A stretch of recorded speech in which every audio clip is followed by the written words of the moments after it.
الحمد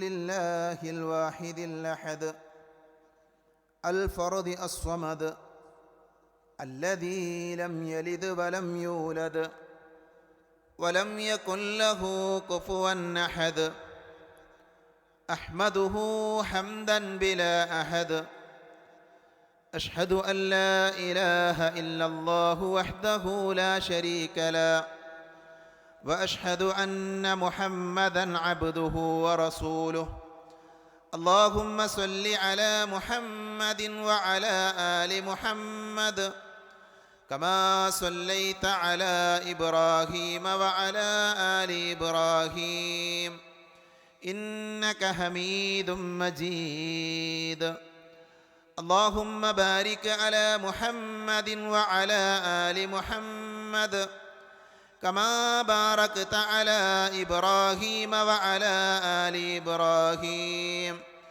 إنك حميد مجيد أما بعد فإن خير الحديث كتاب الله وخير الهدي هدي محمد صلى الله عليه وسلم وشر الأمور محدثاتها وكل محدثة بدعة وكل بدعة ضلالة وكل ضلالة في النار أعوذ بالله من الشيطان الرجيم يا أيها الذين آمنوا اتقوا الله حق تقاته ولا تموتن إلا وأنتم مسلمون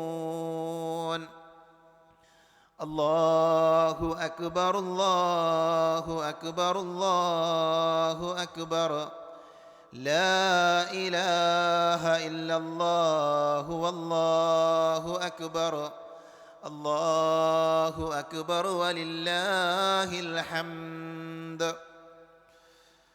പരിശുദ്ധമായ അല്ലാഹുവിൻ്റെ ഭവനത്തിൽ ഒരുമിച്ചിരിക്കുന്ന സഹോദരങ്ങളെ, സഹോദരികളെ, സർവ്വലോക രക്ഷിതാവായ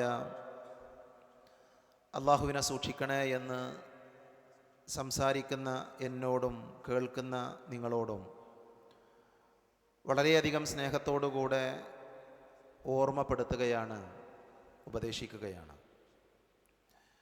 വിശ്വാസികളെ സംബന്ധിച്ചിടത്തോളം ഏറെ സന്തോഷകരമായ ഒരു സന്ദർഭത്തിലാണ് പരിശുദ്ധമായ ഈ പള്ളിയിൽ നമ്മൾ ഒരുമിച്ചിരിക്കുന്നത്. ഈ പള്ളിയിൽ ഒരുമിച്ച് കൂടിയ മുഴുവൻ ആളുകൾക്കും ബലിപെരുന്നാളിൻ്റെ ആശംസകൾ അർപ്പിക്കുകയാണ്. നമ്മളിവിടെ ഈ ആഘോഷത്തിൻ്റെ സന്ദർഭത്തിലിരിക്കുമ്പോൾ പരിശുദ്ധമായ മക്കയിലും മക്കയുടെ പരിസര പ്രദേശങ്ങളിലും നമ്മൾ ചൊല്ലിയ അതേ തക്ബീറുകൾ ചൊല്ലിക്കൊണ്ട് ലക്ഷക്കണക്കിന് ആളുകൾ ഹജ്ജിൻ്റെ കർമ്മങ്ങൾ നിർവഹിച്ചു കൊണ്ടിരിക്കുകയാണ്. അല്ലാഹു സുബ്ഹാനഹു വ തആല വിശുദ്ധ ഖുർആനിലൂടെ സാധ്യമാകുന്ന ആളുകൾ ഹജ്ജ് ചെയ്യണം എന്ന് കൽപ്പിച്ചപ്പോൾ ഇബ്രാഹിം നബി അലൈഹിസ്സലാമ ഹജ്ജിന് വേണ്ടി ജനങ്ങളെ വിളിച്ചപ്പോൾ ആ വിളിക്കുത്തരമേകി ഹജ്ജ് ചെയ്യാൻ പരിശുദ്ധമായ മക്കയിലെത്തിയ ആളുകളാണ് അവരെല്ലാവരും. അവരുടെ ജീവിതത്തിലേക്ക് നാം തിരിഞ്ഞു നോക്കുമ്പോൾ ഒന്ന്, അള്ളാഹുവിൻ്റെ വിളി കേട്ടവരാണവർ. രണ്ട്, അള്ളാഹുവിന് കീഴൊതുങ്ങിയവരാണവർ. അള്ളാഹു സുബ്ഹാനഹു വ തആലക്ക് അവരുടെ ജീവിതത്തെ സമർപ്പിക്കാൻ തയ്യാറായിക്കൊണ്ടാണ് ഓരോ ആളുകളും ഹജ്ജ് കർമ്മത്തിന് യാത്ര പുറപ്പെടാറുള്ളത്.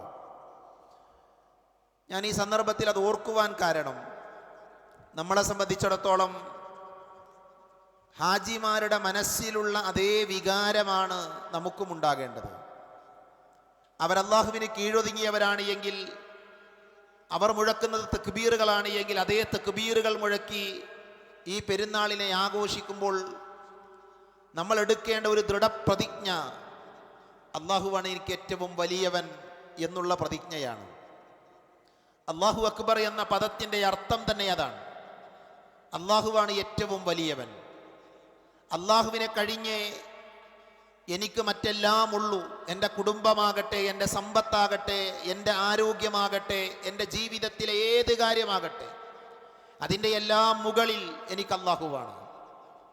സഹോദരങ്ങളെ, ഈ സന്ദേശം നമുക്ക് സുന്ദരമായി കാണിച്ചു തന്ന ഒരു കുടുംബമാണ് മഹാനായ ഇബ്രാഹിം നബി അലൈഹി ഇസ്ലാമയുടെ കുടുംബം. പെരുന്നാൾ എന്ന് പറഞ്ഞാൽ, ബലിപെരുന്നാളി എന്ന് പറയുമ്പോൾ ഇബ്രാഹിം നബിയെ ഓർക്കുകയാണ് നമ്മൾ. ഇബ്രാഹിം നബിയെ എന്തിന് നമ്മൾ ഓർക്കണം? ഇബ്രാഹിം നബി അലൈഹി സ്വലാമയുടെ ജീവിതം അല്ലാഹു അക്ബർ എന്ന പദത്തിന് ഏറ്റവും അനുയോജ്യമായ രീതിയിലായിരുന്നു. വിശുദ്ധ ഖുർആനിൽ ഇബ്രാഹിം നബിയെ കുറിച്ച് പറഞ്ഞത് ഖദ് കാനത് ലക്കും ഉസ്വത്തുൻ ഹസന, ഇബ്രാഹിം നബിയിൽ നിങ്ങൾക്ക് മാതൃകയുണ്ട് എന്നാണ്. ഇബ്രാഹിം നബിയിലും അദ്ദേഹത്തിൻ്റെ കൂടെയുള്ളവരിലും നിങ്ങൾക്ക് മാതൃകയുണ്ട് എന്ന് അല്ലാഹു സുബ്ഹാനഹു വ തആല സൂറത്ത് മുംതഹിനയിലെ 4-ാമത്തെ ആയത്തിലൂടെ പഠിപ്പിക്കുന്നുണ്ട്. ലോകത്തേക്ക് അവസാന പ്രവാചകനായി കടന്നു വന്ന മുഹമ്മദ് നബി സല്ലല്ലാഹു അലൈഹി വസല്ലമയുടെ പ്രത്യേകത എന്താണ്? ലഖദ് കാന ലക്കും ഫീ റസൂലില്ലാഹി ഉസ്വത്തുൻ ഹസന, പ്രവാചകനിൽ നിങ്ങൾക്ക് ഉത്തമമായ മാതൃകയുണ്ട് എന്നാണ്. ഇബ്രാഹിം നബിയുടെയും മുഹമ്മദ് നബി സല്ലല്ലാഹു അലൈഹി വസല്ലമയുടെയും ജീവിതം നാം പരിശോധിച്ചു നോക്കുമ്പോൾ പല മേഖലകളിലും അത്ഭുതകരമായ സാമ്യങ്ങൾ ഉള്ളതായി കാണാൻ സാധിക്കും. വേറൊരു പ്രവാചകനെ കുറിച്ചും ഇതേ പ്രയോഗങ്ങൾ ഒരുപക്ഷെ നമ്മൾ വായിക്കുന്നില്ല. ഇബ്രാഹിം നബി മാതൃകയാണ്, മുഹമ്മദ് നബി സല്ലല്ലാഹു അലൈഹി വസല്ലം മാതൃകയാണ്. അല്ലാഹു പറഞ്ഞു, വമയ്യർഗബ് അൻ മില്ലതി ഇബ്രാഹിമ ഇല്ലാ മൻ സഫിഅ നഫ്സഹ, ഇബ്രാഹിം നബിയുടെ മില്ലത്ത് സ്വീകരിക്കാത്തവൻ വിഡ്ഢിയാണ് എന്നാണ് വിശുദ്ധ ഖുർആനിലെ സൂറത്തുൽ ബഖറയിലെ 130-ാമത്തെ ആയത്തിൽ അല്ലാഹു പഠിപ്പിക്കുന്നത്. അപ്പൊ വിഡ്ഢികളാണ് ഇബ്രാഹിം നബിയുടെ മാർഗം സ്വീകരിക്കാതിരിക്കുക. ഇന്ന് രാവിലെ നമ്മൾ പ്രഭാത പ്രാർത്ഥന ചൊല്ലിയപ്പോൾ ആ പ്രാർത്ഥനയിലെ ഒരു പ്രയോഗം ഇപ്രകാരമാണ്, വഅലാ മില്ലതി അബീന ഇബ്രാഹിമ ഹനീഫൻ മുസ്ലിമൻ. എല്ലാ ദിവസവും രാവിലെയും വൈകുന്നേരവും നമ്മൾ ഇബ്രാഹിം നബിയെ കുറിച്ച് പറയണം. വഅലാ മില്ലതി അബീന ഇബ്രാഹിമ ഹനീഫൻ മുസ്ലിമൻ, ഞങ്ങൾ ഇബ്രാഹിം നബിയുടെ മില്ലത്തിലാണ്, ഇബ്രാഹിം നബിയുടെ മാർഗത്തിലാണ്. എൻ്റെ ഈ ദിവസം, എൻ്റെ ജീവിതം ഇബ്രാഹിം നബിയുടെ മില്ലത്തിലാണ് എന്ന് പറഞ്ഞുകൊണ്ടാണ് നമ്മുടെ ഓരോ ദിവസവും ആരംഭിക്കുന്നതും ഓരോ ദിവസത്തിൻ്റെ വൈകുന്നേര സമയവും നമ്മൾ അവസാനിപ്പിക്കുന്നതും. അഥവാ എൻ്റെയും നിങ്ങളുടെയും ജീവിതം ഇബ്രാഹിം നബിയുടെ ജീവിതവുമായി ബന്ധപ്പെട്ട് കിടക്കുകയാണ്. അതുകൊണ്ട് തന്നെ ഇബ്രാഹിം നബിയുടെ ജീവിതത്തിൻ്റെ മാതൃക എന്താണ്? ഇബ്രാഹിം നബി നമുക്ക് കാണിച്ചു തന്ന മാതൃകകൾ ഏതെല്ലാം മേഖലയിലുണ്ട്, എല്ലാം വിശദീകരിക്കുക സാധ്യമല്ല. എന്നാൽ സഹോദരങ്ങളെ, ഇബ്രാഹിം നബിയുടെ ചരിത്രത്തിൽ നിന്ന് ഒന്നാമത്തെ പാഠമെന്ന് പറയുന്നത് വിശ്വാസരംഗത്ത് കോംപ്രമൈസ് ഇല്ല എന്ന ഏറ്റവും വലിയ പാഠമാണ് ഇബ്രാഹിം നബിയുടെ ജീവിതം നമുക്ക് പറഞ്ഞു തരുന്നത്. വിശ്വാസരംഗത്ത് ഒരു വിട്ടുവീഴ്ചക്കും ഇബ്രാഹിം നബി അലൈഹി സ്വലാം തയ്യാറായിരുന്നില്ല. ദുനിയാവിൽ എന്ത് പ്രയാസവും സഹിക്കാം, ദുനിയാവിൽ എന്തും ഒഴിവാക്കാൻ തയ്യാറാണ്. പക്ഷെ ആദർശരംഗത്ത് മഹാനായ ഇബ്രാഹിം നബി അലൈഹി സ്വലാം വിട്ടുവീഴ്ച കാണിച്ചിട്ടില്ല എന്ന് നമുക്ക് കാണാൻ സാധിക്കും. എന്നാൽ നമ്മുടെ അവസ്ഥ എന്താണ്? ഞാൻ വിമർശിക്കാൻ വേണ്ടി പറയുന്ന വാചകമല്ല. ഒരുപക്ഷെ ദീനിന്റെ മുകളിൽ ഒരു കാര്യം വന്നാൽ ദീനിനെ ഒഴിവാക്കി നമ്മുടെ ദുനിയാവിന്റെ കാര്യങ്ങളെ തെരഞ്ഞെടുക്കുന്നവരാണ് നമ്മൾ. എന്നിട്ട് നമ്മൾ പറയുന്നു, ഇബ്രാഹിം നബിയുടെ മില്ലത്തിലാണ് ഞാൻ, ഇബ്രാഹിം നബിയുടെ മാർഗം സ്വീകരിച്ചവനാണ് ഞാൻ, ഇബ്രാഹിം നബി അലൈഹി സ്വലാം ഞങ്ങൾക്ക് മാതൃകയാണ് എന്ന് ആവേശം കൊള്ളുന്നവരാണ് നമ്മൾ. എന്നാൽ ഒരു ചെറിയ കാര്യം, നമ്മുടെ വിവാഹരംഗമാകട്ടെ, അതേപോലെ തന്നെ ഏതു മേഖല എടുത്തു നോക്കിയാലും പലപ്പോഴും നമ്മൾ ദീനിനേക്കാൾ മുകളിൽ ദുനിയാവിനെ വെക്കുന്നതായി നമുക്ക് കാണാൻ സാധിക്കും. അതുകൊണ്ട് അവിടെ ഒരു മാറ്റം ആവശ്യമാണ്.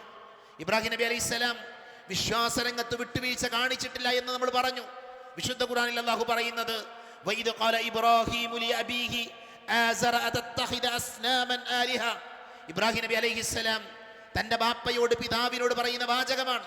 അദ്ദേഹം വിഗ്രഹാരാധകനായിരുന്നു, വിഗ്രഹങ്ങളെ കച്ചവടം നടത്തുന്ന വ്യക്തിയായിരുന്നു.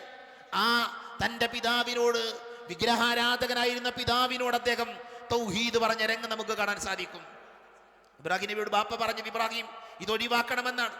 നീ ഈ വിഗ്രഹങ്ങളെ ആക്ഷേപിക്കുന്നത്, ഈ വിഗ്രഹങ്ങളെ വിമർശിക്കുന്നത്, ഏകനായ ഒരു റബ്ബുണ്ട് എന്ന് പറയുന്നത് ഒഴിവാക്കണം. എന്നിട്ട് ഞങ്ങളുടെ മതത്തിലേക്ക്, ഈ പൂർവീകരായ നമ്മുടെ പൂർവ്വപിതാക്കൾ കാണിച്ചു തന്ന മതത്തിലേക്ക് കടന്നു വരണമെന്ന് പറയുമ്പോൾ ഇബ്രാഹിം നബി അലൈഹി സ്വലാം അതിന് തയ്യാറായില്ല. ഇബ്രാഹിം നബി അലൈഹി സ്വലാം ബാപ്പയെ അവിടെ അനുസരിച്ചിട്ടില്ല. അഥവാ ആദർശരംഗത്ത് ഇബ്രാഹിം നബി അലൈഹി സ്വലാം കോംപ്രമൈസിന് തയ്യാറായിരുന്നില്ല. ഇബ്രാഹിം നബി അലൈഹി സ്വലാം തൗഹീദുള്ള വ്യക്തിയായിരുന്നു, ഹനീഫൻ മുസ്ലിമൻ, ഋജുമനസ്കനായവൻ, വക്രതയില്ലാത്തവൻ എന്നൊക്കെയാണ് ഇബ്രാഹിം നബിയെ അല്ലാഹു സുബ്ഹാനഹു വ തആല വിശുദ്ധ ഖുർആനിലൂടെ പരിചയപ്പെടുത്തിയത്. അതുകൊണ്ട് തന്നെ ജാറങ്ങളിലേക്ക്, ദർഗകളിലേക്ക്, മഖാമുകളിലേക്ക്, ശിർക്കിന്റെ കൂടാരങ്ങളിലേക്ക്, അവിടങ്ങളിൽ പോയി സുജൂദ് ചെയ്യുന്ന, അവിടങ്ങളിൽ പോയി തൊട്ടുമുത്തുന്ന ആളുകളായിക്കൊണ്ട് വർത്തമാന കാലഘട്ടത്തിലെ വിശ്വാസികൾ അധപതിക്കാൻ പാടില്ല എന്നുള്ളത് ഇബ്രാഹിം നബിയുടെ ജീവിതം നമുക്ക് നൽകുന്ന സന്ദേശമാണ്. ഇബ്രാഹിം നബിയുടെ ജീവിതം വായിച്ചു പോകുമ്പോൾ ഇബ്രാഹിം നബി നമുക്ക് കാണിച്ചു തന്ന സുന്ദരമായ മാതൃകയാണ് തവക്കുൽ എന്നുള്ളത്, അള്ളാഹുവിൽ ബരമേൽപ്പിക്കുക എന്നുള്ളത്. എന്ത് പ്രതിസന്ധി വന്നാലും, എന്ത് പ്രശ്നങ്ങൾ വന്നാലും ഹസ്ബുനല്ലാഹ് വനിഅമൽ വക്കീൽ, എനിക്ക് അല്ലാഹു മതി എന്നാണ് ഇബ്രാഹിം നബി പഠിപ്പിച്ചത്. രോഗമുണ്ടോ? രോഗം ശിഫയാക്കുന്നവൻ അല്ലാഹുവാണ്. സാമ്പത്തിക ഞെരുക്കമുണ്ടോ? ഗനിയായവൻ അല്ലാഹുവാണ്. എനിക്കെന്റെ റബ്ബ് മതി. രോഗമായാലും, സാമ്പത്തിക പ്രതിസന്ധി ആയാലും, കുടുംബങ്ങളിലെ പ്രശ്നമായാലും, എന്ത് പ്രശ്നമായാലും ശരി, എനിക്കെന്റെ റബ്ബ് മതി എന്ന ഇബ്രാഹിം നബിയുടെ അചഞ്ചലമായ വാചകങ്ങൾ നമുക്ക് വായിക്കാൻ സാധിക്കും. ജനങ്ങളും നാട്ടുകാരും രാജാവും പിതാവും ഒക്കെ ഒരുക്കിയ അഗ്നികുണ്ഡത്തിലേക്ക് ഇബ്രാഹിം നബിയെ വലിച്ചെറിയുമ്പോൾ അദ്ദേഹം പറഞ്ഞ വാചകമാണിത്, ഹസ്ബുനല്ലാഹു വനിഅമൽ വക്കീൽ. നോക്കൂ നിങ്ങൾ, അഗ്നികുണ്ഡാരത്തിലേക്ക്, തീയിലേക്ക് എടുത്തെറിയുമ്പോൾ എനിക്കെന്റെ റബ്ബ് മതി എന്ന് പറയാൻ അതൊരു ഈമാനാണ്, അതൊരു തവക്കുലാണ്, അള്ളാഹുവിലുള്ള തവക്കുൽ. അതുകൊണ്ട് സഹോദരങ്ങളെ, ജീവിതത്തിൽ തവക്കുലുള്ള ആളുകളാകണം, അള്ളാഹുവിൽ ബരമേൽപ്പിക്കാൻ സാധിക്കണം. ടെൻഷൻ അടിക്കേണ്ട ആവശ്യമില്ല. അല്ലാഹുമ്മ ലാ മാനിഅ ലിമാ അഅതൈത വലാ മുഅതിയ ലിമാ മനഅത. അല്ലാഹുവേ, നീ ഉദ്ദേശിച്ചതേ നടക്കൂ എന്ന പ്രഖ്യാപനമാണ് നമ്മൾ നടത്തുന്നത്. നമ്മുടെ ജീവിതത്തിൽ നമ്മൾ വിചാരിക്കുന്നതല്ല, റബ്ബ് വിചാരിച്ചതാണ് നടക്കുക. അതുകൊണ്ട് തന്നെ നമ്മൾ ചെയ്യാനുള്ളത് ചെയ്ത് തവക്കുലാക്കുക എന്നുള്ളതാണ് വിശ്വാസികളായ ആളുകൾ പഠിക്കേണ്ട പാഠം. ഇബ്രാഹിം നബിയുടെ ജീവിതം നമുക്കതാണ് പറഞ്ഞു തരുന്നത്. വതവക്കൽ അലൽ ഹയ്യിൽ ലദീ ലാ യമൂത്ത്. നീ ബരമേൽപ്പിക്കേണ്ടത് മരണമില്ലാത്തവനായ, എന്തെന്നും ജീവിച്ചിരിക്കുന്നവനായ അല്ലാഹുവിലാണ്. അതുകൊണ്ട് തന്നെ ഇബ്രാഹിം നബിയുടെ ജീവിതത്തിന്റെ ഏറ്റവും പ്രധാനപ്പെട്ട സന്ദേശമാണ് തവക്കുൽ എന്നുള്ളത്. മൂന്നാമത്തെ കാര്യം, ദീനിന്റെ കാര്യത്തിൽ ക്ഷമ കാണിക്കാൻ നമ്മൾ തയ്യാറാകണം. ഇബ്രാഹിം നബിയുടെ ജീവിതം അത് നമുക്ക് പറഞ്ഞു തരുന്നുണ്ട്. ദീനിൽ ഉറച്ചു നിൽക്കുമ്പോൾ പ്രതിസന്ധികൾ വരും, ദീനനുസരിച്ച് ജീവിക്കുമ്പോൾ ആക്ഷേപങ്ങൾ ഉണ്ടാകും, ദീനനുസരിച്ച് ജീവിക്കുമ്പോൾ ബുദ്ധിമുട്ടുകൾ കടന്നു വരാം. അത്തരം സന്ദർഭങ്ങളിൽ നമ്മൾ ചെയ്യേണ്ട നിലപാട് എന്താണ്? ഇബ്രാഹിം നബി ദീനനുസരിച്ചപ്പോൾ, ദീന് പ്രഖ്യാപിച്ചപ്പോൾ ജനങ്ങൾ, നാട്ടുകാർ പറഞ്ഞത് ഖാലു ഹർരിഖൂഹു വൻസുറു ആലിഹതകും ഇൻ കുൻതും ഫാഇലീൻ. അദ്ദേഹത്തെ ചുട്ടുകളയാനാണ് ആ നാട്ടുകാർ പറഞ്ഞ വാചകം. എന്തിനാണത്? ദീനനുസരിച്ച് ജീവിച്ചപ്പോഴാണ്, ദീനിൽ നിന്നപ്പോഴാണ്, ദീന് സ്വീകരിച്ചപ്പോഴാണ്. ഇബ്രാഹിം നബി എന്തു ചെയ്തു? അവിടെ ക്ഷമിക്കാൻ അദ്ദേഹം തയ്യാറായി. ദീന് വിട്ടുഓടിയില്ല, ദീനിൽ നിന്ന് അകന്നുപോയില്ല. അതുകൊണ്ട് തന്നെ ജീവിതത്തിൽ പ്രതിസന്ധികൾ വരുമ്പോൾ, പ്രശ്നങ്ങൾ വരുമ്പോൾ, ദീനനുസരിച്ച് ജീവിക്കുമ്പോൾ ബുദ്ധിമുട്ടുകൾ ഉണ്ട് എങ്കിൽ അവിടെ ക്ഷമിക്കാൻ വിശ്വാസികളായ ആളുകൾക്ക് സാധിക്കേണ്ടതുണ്ട്. മൂസാ നബിയുടെ ചരിത്രം, ദന്നൂൻ പ്രവാചകന്റെ ചരിത്രം, മുഹമ്മദ് നബിയുടെ ചരിത്രം, ലോകത്തേക്ക് കടന്നു വന്ന പ്രവാചകന്മാരുടെ ചരിത്രങ്ങളെല്ലാം ഇത് നമുക്ക് പറഞ്ഞു തരുന്ന, വരച്ചു കാണിച്ചു തരുന്ന യാഥാർത്ഥ്യമാണ്. നാലാമത്തെ പാഠം, അള്ളാഹുവിന് വേണ്ടി ഉപേക്ഷിക്കാൻ തയ്യാറായി എന്നുള്ളതാണ്. ഇബ്രാഹിം നബി അലൈഹിസ്സലാം റബ്ബിന് വേണ്ടി എല്ലാം ഉപേക്ഷിക്കാൻ തയ്യാറായി. ഇബ്രാഹിം നബിക്ക് മക്കളില്ല, പ്രയാസപ്പെട്ട് നിൽക്കുന്ന മക്കളില്ലാതെ ആ പ്രായം ചെന്ന സന്ദർഭത്തിൽ അദ്ദേഹം അള്ളാഹുവിനോട് കരഞ്ഞ് പ്രാർത്ഥിച്ച് കിട്ടിയ കുഞ്ഞിനെ അറുക്കാൻ അള്ളാഹു കൽപ്പിക്കുന്നു. ഇബ്രാഹിം നബി സന്നദ്ധനായി. ഇബ്രാഹിം നബിക്ക് മടിയുണ്ടായിരുന്നില്ല. ആ കൈക്കുഞ്ഞിനെയും ഭാര്യയെയും മക്കാമണലാരണ്യത്തിൽ കൊണ്ടുപോയി തിരിച്ചു പോരാൻ അള്ളാഹു കൽപ്പിക്കുന്നു. ഇബ്രാഹിം നബിക്ക് മടിയുണ്ടായിരുന്നില്ല. ഇബ്രാഹിം നബി ആ കൽപ്പനയെ നിറവേറ്റുകയാണ്. ഇത് ഖാല ലഹു റബ്ബുഹു അസ്ലിം ഖാല അസ്ലംതു ലിറബ്ബിൽ ആലമീൻ.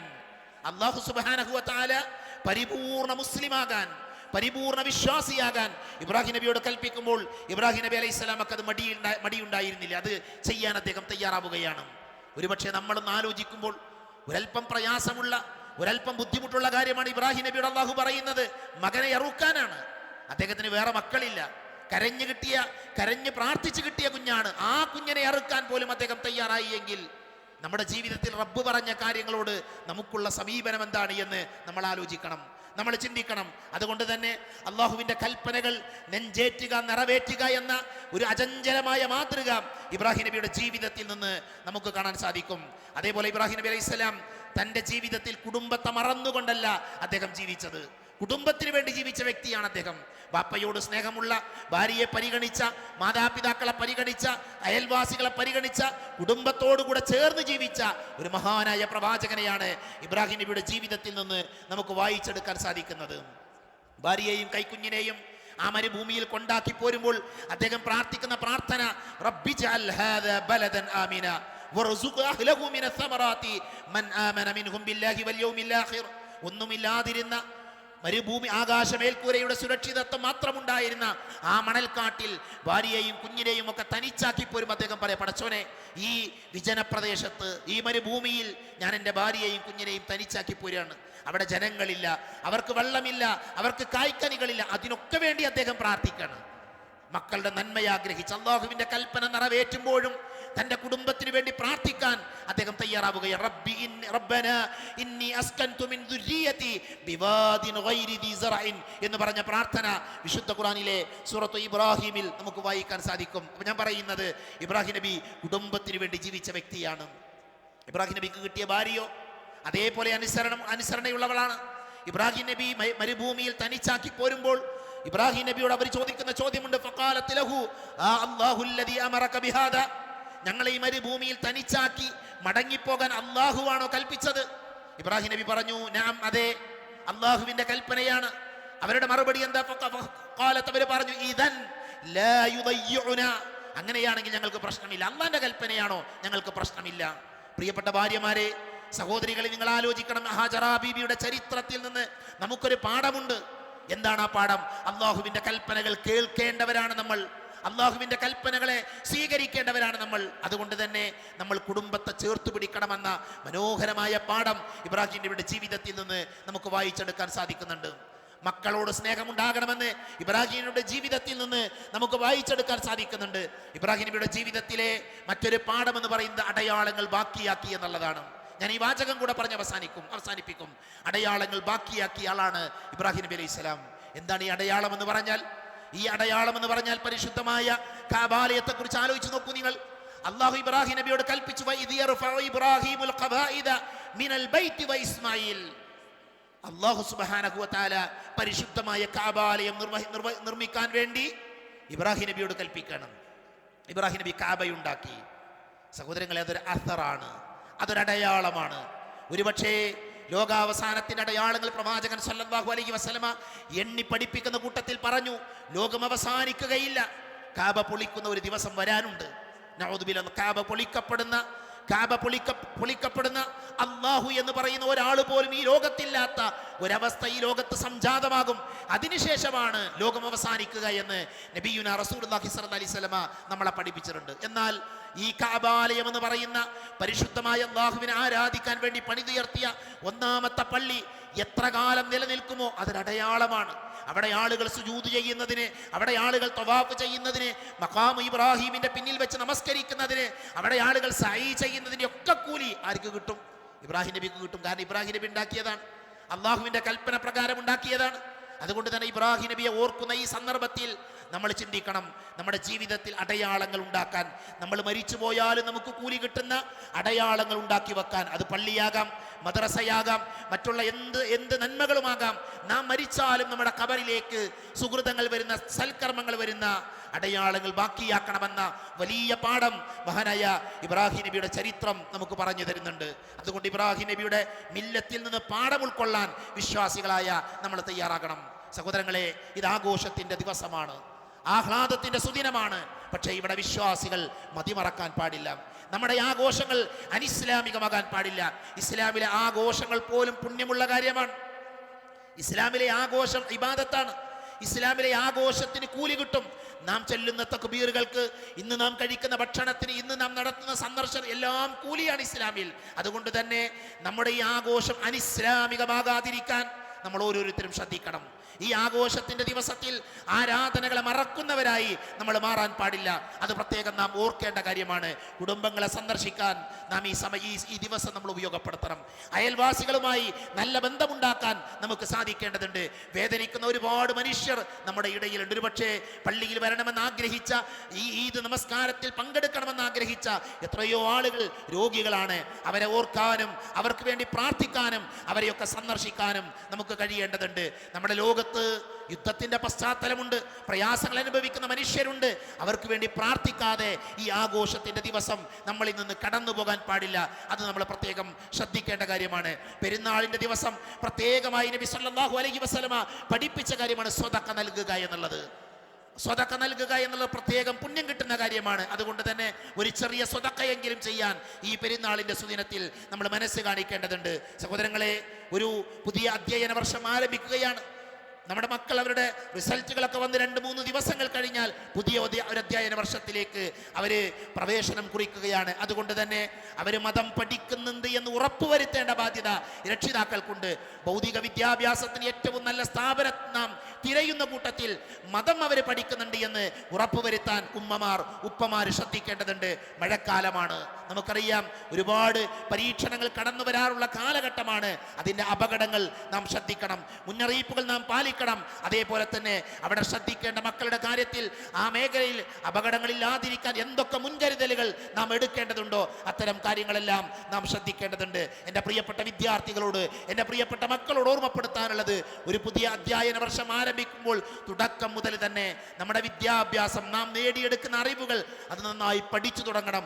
പരീക്ഷയുടെ അവസാന സമയത്ത് പഠിക്കുന്ന ആളുകളാകാതെ അതിൻ്റെ തുടക്ക സമയം മുതൽ തന്നെ കാര്യങ്ങൾ പഠിച്ച് മനസ്സിലാക്കി ഒരു നല്ല വിദ്യാർത്ഥികളായി മാറാൻ എൻ്റെ പ്രിയപ്പെട്ട വിദ്യാർത്ഥി സമൂഹത്തിന് സാധിക്കേണ്ടതുണ്ട്. നമ്മുടെ മാതാപിതാക്കളെ നാം ചേർത്ത് പിടിക്കണം, അവരെ നാം പരിഗണിക്കണം. അവരിലൂടെയാണ് നമ്മൾ വളർന്നത്. അതുകൊണ്ട് തന്നെ മുതിർന്ന ആളുകൾ അവരുടെ മാതാപിതാക്കളെ ചേർത്ത് പിടിക്കുന്നത് മക്കൾ കാണണം. അവരോട് സംസാരിക്കാൻ, അവരുടെ കൂടെ ഇരിക്കാൻ, അവരുടെ പ്രശ്നങ്ങൾ അന്വേഷിക്കാൻ പ്രിയപ്പെട്ട സഹോദരികൾ ശ്രദ്ധിക്കണമെന്ന് ഓർമ്മപ്പെടുത്തുകയാണ്. സാമൂഹികമായ തിന്മകളുണ്ട് നമ്മുടെ ചുറ്റുപാടിൽ. മദ്യമുണ്ട്, അതേപോലെ തന്നെ ലഹരി പദാർത്ഥങ്ങളുണ്ട്, അശ്ലീലതകളുണ്ട്, അധാർമികതകളുണ്ട്. നമ്മളതിൽ പങ്കുചേരുന്നവരല്ല. പക്ഷെ അത്തരം തിന്മകൾക്കെതിരെ ജാഗ്രത കാണിക്കുന്ന ആളുകളായിക്കൊണ്ട് നമ്മൾ മാറേണ്ടതുണ്ട്.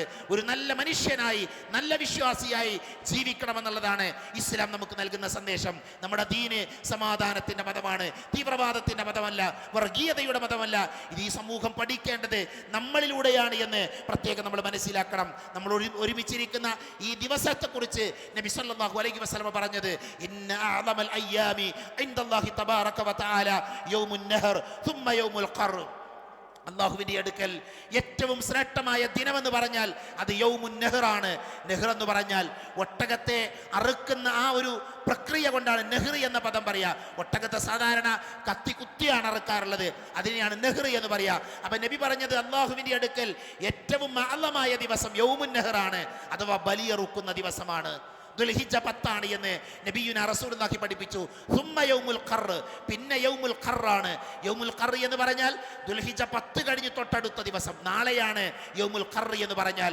അതിന്റെ കാരണമായി നബി പറഞ്ഞത്, സാധാരണ ഹാജിമാര് ദുൽഹിജ്ജ 10 അന്ന് ഹജ്ജുൽ അക്ബർ എന്ന് പറയാ. അവര് തവാഫ് ചെയ്യണം, ജംറത്തുൽ അഖബയിൽ കല്ലെറിയണം, അതേപോലെ തന്നെ മുടി കളയണം, ബലിയെറുക്കണം. ഹജ്ജിലെ ഏറ്റവും കൂടുതൽ കർമ്മങ്ങളുള്ള ദിവസമാണ് ഹജ്ജുൽ അക്ബർ, യൗമുൻ നഹറിന്റെ ദിവസം.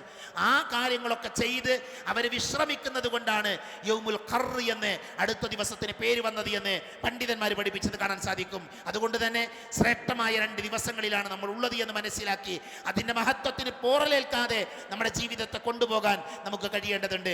ബലിയറുക്കുക എന്നുള്ളത് പ്രബലമായ സുന്നത്താണ്, ബലിപെരുന്നാൾ എന്നാണ് ഇതിനെ അറിയപ്പെടുക. അതുകൊണ്ട് തന്നെ നമ്മുടെ പള്ളിയിൽ ബലിയെറുക്കുന്നത് നാളെ രാവിലെ 5 മണി മുതൽ, സുബഹി നമസ്കാരം കഴിഞ്ഞ സമയം മുതൽ ബലിയെറുക്കുന്ന പ്രക്രിയ ആരംഭിക്കും. ഇതിൽ ബലിക്ക് പേര് നൽകിയ ആളുകളും അല്ലാത്ത ആളുകളും ആ സംരംഭവുമായി സഹകരിക്കാൻ പ്രത്യേകം ശ്രദ്ധിക്കേണ്ടതുണ്ട്. പ്രവാചകൻ സല്ലല്ലാഹു അലൈഹി വസല്ലമ അത് ഗൗരവത്തോടെ നമ്മളെ പഠിപ്പിച്ച കാര്യമാണ്. ഈ വർഷം ബലിയെറുക്കാൻ കഴിയാത്തവര് അടുത്ത വർഷം ബലിയെറുക്കാനുള്ള തയ്യാറെടുപ്പുകൾ ഇപ്പോൾ തന്നെ ആരംഭിക്കുകയും ചെയ്യുക. അതേപോലെ നാം ഉള്ളത് അയ്യാമുത്ത ശരീക്കിലാണ്. പെരുന്നാൾ കഴിഞ്ഞാൽ ചെറിയ പെരുന്നാൾ പോലെയല്ല, നാളെയും പെരുന്നാളാണ്, മറ്റന്നാളും പെരുന്നാളാണ്, മൂന്നാമത്തെ 13-ന്റെ അന്നും പെരുന്നാളാണ്. അയ്യാമുത്ത ശരീക്ക് എന്നാണ് ഈ ദിവസങ്ങളെ അറിയപ്പെടുക. നബി പറഞ്ഞു, അയ്യാമുത്ത ശരീഖ് അയ്യാമു അഖലിൻ വശുർബിൻ. അയ്യാമുത്ത ശരീക്ക് എന്ന് പറഞ്ഞാൽ തീറ്റയുടെയും കുടിയുടെയും ദിവസമാണ്. അതിൻ്റെ അർത്ഥം എന്താണ്? നോമ്പോക്കാൻ പാടില്ല. ഈ ദിവസങ്ങളിൽ നോമ്പ് നോൽക്കൽ ഹറാമാണ്.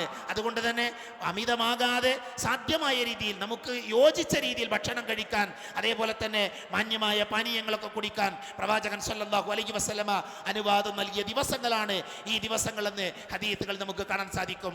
സഹോദരങ്ങളെ, അല്ലാഹു സുബ്ഹാനഹു വ തആലയോട് അടുക്കാനാണ്, റബ്ബിലേക്ക് സാമീപ്യം സിദ്ധിക്കാനാണ് വിശ്വാസികളായ നമ്മൾ ഈ ആഘോഷത്തിന്റെ ദിവസത്തിൽ പരിശ്രമിക്കേണ്ടത്. അല്ലാഹു അതിനുള്ള തൗഫീഖ് നൽകി നമ്മെ അനുഗ്രഹിക്കുമാറാകട്ടെ. അറിഞ്ഞു അറിഞ്ഞും അറിയാതെയും നമ്മുടെ ജീവിതത്തിൽ സംഭവിച്ചു പോയ ചെറുതും വലുതുമായ എല്ലാ തെറ്റുകുറ്റങ്ങളും അല്ലാഹു പുറത്തു മാപ്പാക്കി തരുമാറാകട്ടെ.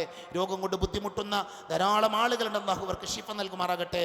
നമ്മളിൽ നിന്ന് മരണപ്പെട്ടു പോയ നമ്മുടെ മാതാപിതാക്കൾ, നമ്മുടെ ബന്ധുമിത്രാദികൾ, സഹോദരങ്ങൾ, സഹോദരികൾ, പണ്ഡിതന്മാർ, നമുക്ക് നേതൃത്വം നൽകിയ ആളുകൾ, അല്ലാഹു അവരുടെ എല്ലാവരുടെയും ഖബർ ജീവിതം സന്തോഷകരമാക്കി കൊടുക്കുമാറാകട്ടെ.